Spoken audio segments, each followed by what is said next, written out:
department that utterly fails to know the difference between trespass on public and private property. Here's a piece from one of my responses in one of my lawsuits. As the court knows, we as citizens, being constituting members of the body, share a liberty interest in public property held in trust by our government. Absent of violation of the law, we should be allowed to be on publicly accessible property during times that are open to the public. There appears a myth that government agents can trespass citizens at a whim from public property for any reason they wish. Let's look at the case law. On the other hand, as the United States recognizes the freedom to loiter for innocent purposes, part of the liberty protected by the Due Process Clause of the 14th Amendment.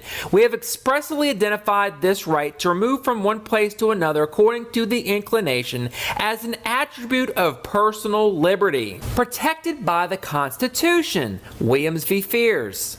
Indeed, it is apparent that an individual's decision to remain in a public place of his choice is as much a part of his liberty as the freedom of movement inside frontiers that is a part of our heritage, Kent v. Dulles, or the right to move to whatsoever place one's own inclination may direct, identified in Blackstone's commentaries.